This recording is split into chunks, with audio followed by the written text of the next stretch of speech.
Now they always compare Ukraine and their situation with China. So that's I think that helped them a lot because they understand that they're not alone. They have similar problems. First of all, I want to say that we received help from Taiwan even at the beginning of Russia's invasion. Hello and welcome to Ukraine in Flames, a special project by Ukraine Media Center, an NGO Euro-Atlantic course. And I'm your host, Miroslava Yaremkiv. The authorities of Taiwan immediately condemned the Russian invasion of Ukraine and emphasized that the Russian Federation seriously violated global peace and security by starting the largest military conflict in Europe since the Second World War. In 2023, Taiwan formed a special budget for Ukraine in the amount of 1.8 billion Taiwan dollars, which is equivalent to almost 59 million American dollars for humanitarian aid. The Ministry of Foreign Affairs of Taiwan noted that as a member of the Global Democratic Alliance, Taiwan has been showing support for the people of Ukraine throughout the whole war. So far, the country has donated 27 tons of medical supplies and more than 700 tons of humanitarian aid for a total amount of more than 41 million American dollars.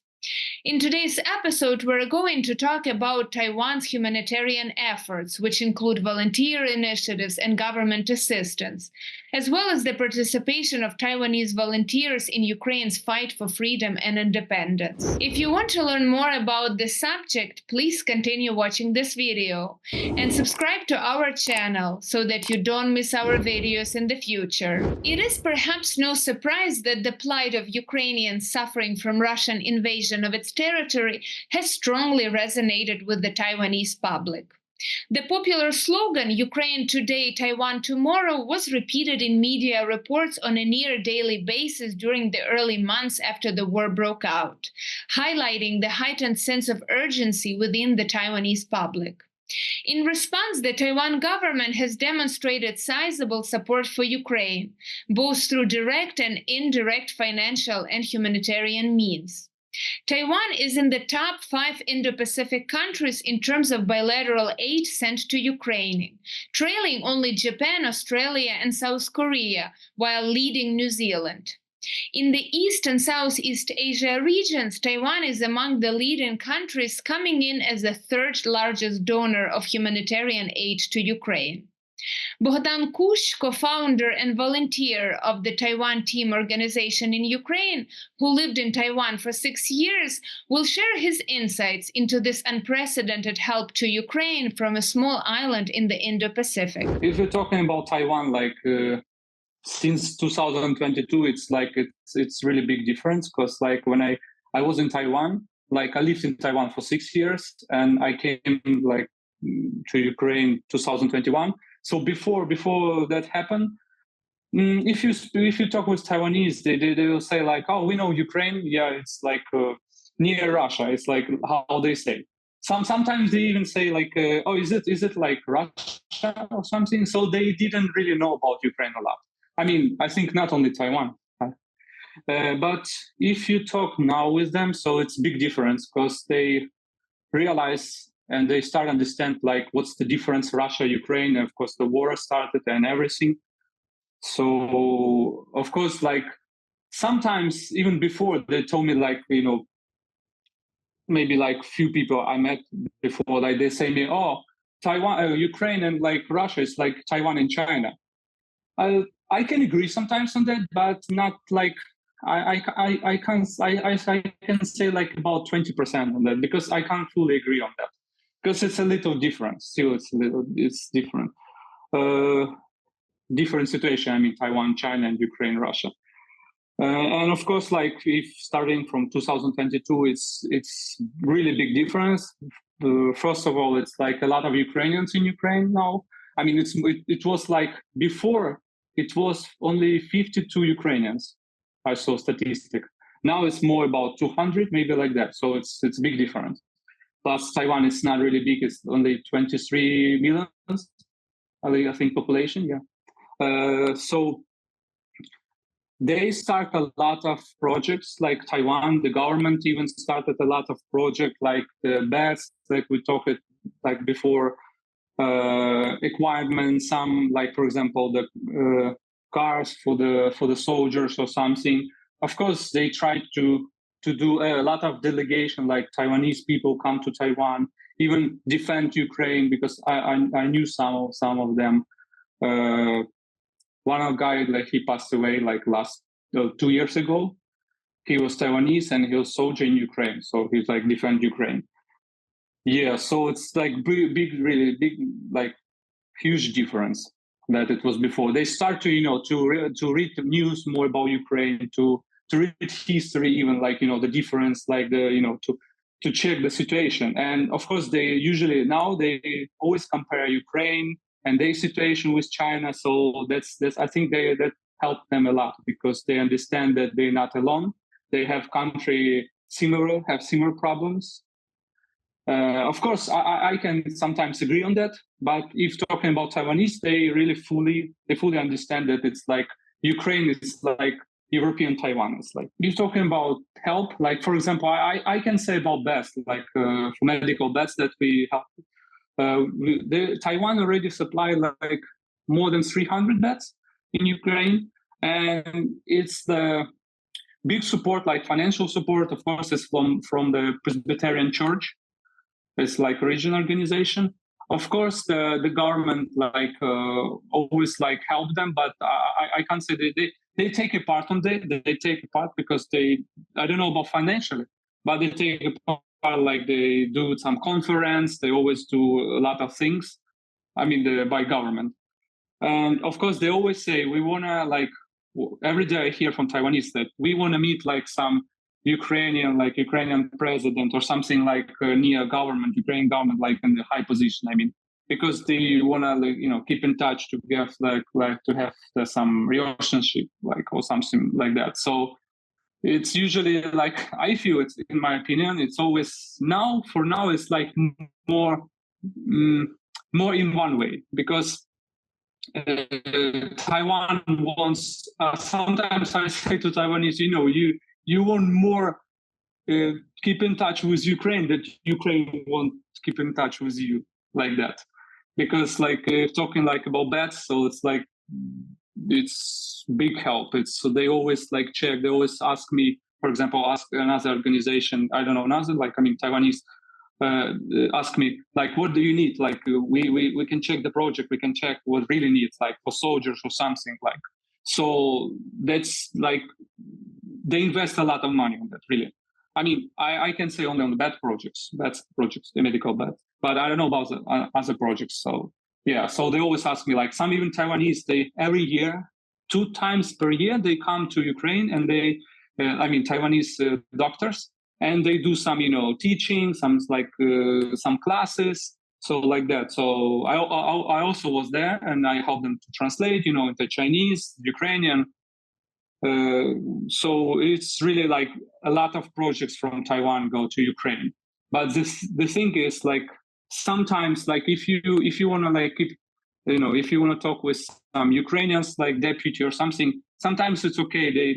They easygoing. They say, okay, we can help or something, or some organization or something. But if it's more high position, it's become really difficult. How I feel now is Taiwan do a lot of things to show Ukraine that we're ready. If Ukraine come to us and say we want to keep in touch, to try some project together, I think Taiwan will, of course, will help. And Taiwan also interested in that, because they understand the situation in Ukraine, and also they have their interests, of course. And like I remember, because it was like election last year, I think this year, but yeah, last year. So the new president in Taiwan. So I have one friend. He like talk with him, and this president say, please tell to Zelensky, if he needs help, he can ask me, and we always want to help Ukraine. So it's like, I remember, like they just told me these words. Yeah. So I think, of course, like, everyone understand now, like, I think so this Taiwan, it's big for IT technology, for chips, for help to drones, and also they need technology, because because we're at war and we have this knowledge practically. We know how to do this, not just theoretically. We're not just write something and just that's it. We really like our soldiers and everything. They know how to do this. So I think it's this communication with Taiwan and Ukraine. We can share something. They can share something. I think it's really important. Even now, I can't say only now. It's even before, but now it's most important things.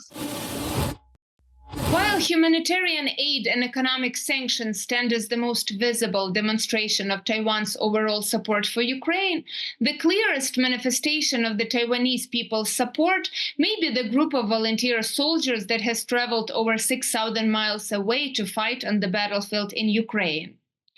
While most volunteer soldiers from Taiwan have returned to the island, one Taiwanese soldier, Tseng Sheng-Kuang, died in the battle in the eastern city of Liman in November 2022. He is the first known East Asian soldier to die fighting in Ukraine. Tseng joined after Ukraine broadcasted a request for volunteer soldiers at the outbreak of the war and was in combat for 5 months. Tseng's family was given a state award by President Zelensky for his courage and sacrifice. Anna Kompan, co-founder and volunteer of the Taiwan Team organization, will talk more about Tseng's sacrifice for Ukraine. First of all, I want to say that we received help from Taiwan even at the beginning of Russia's invasion.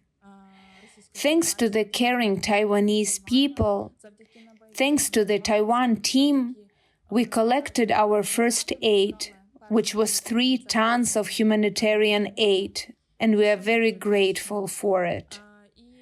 We distributed this aid in the Kyiv region and also in the east of Ukraine. In the fall of 2022, we received medical beds. Thanks to the Presbyterian Church, which financed this supply, Ukraine received 154 medical beds.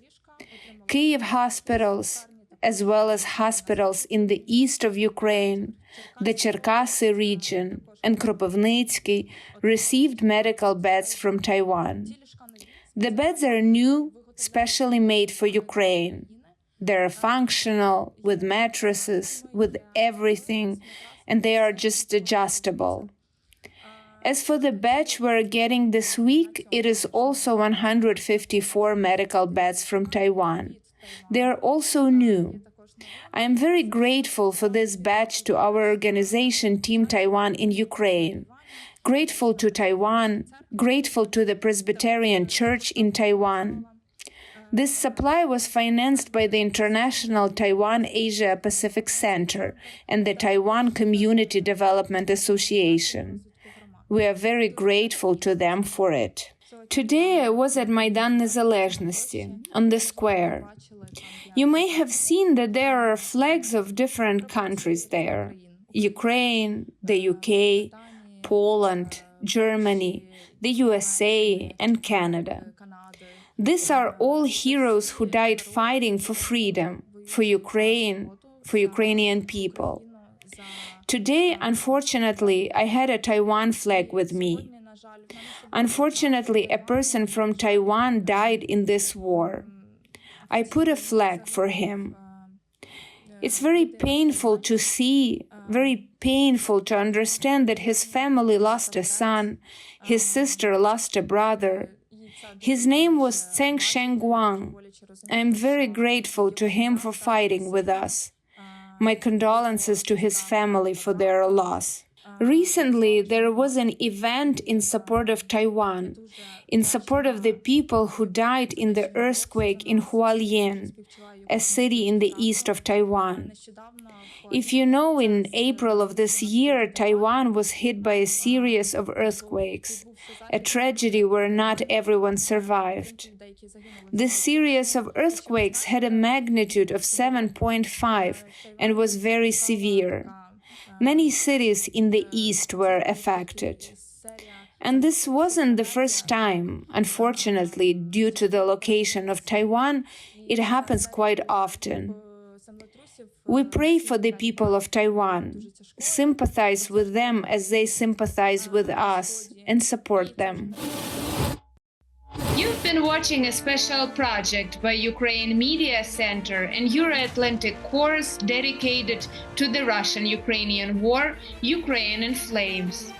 In the description under this video, you can find information on how you can help Ukraine fight Russian aggression. If you find our work useful, please like and share this video. Slava Ukraini!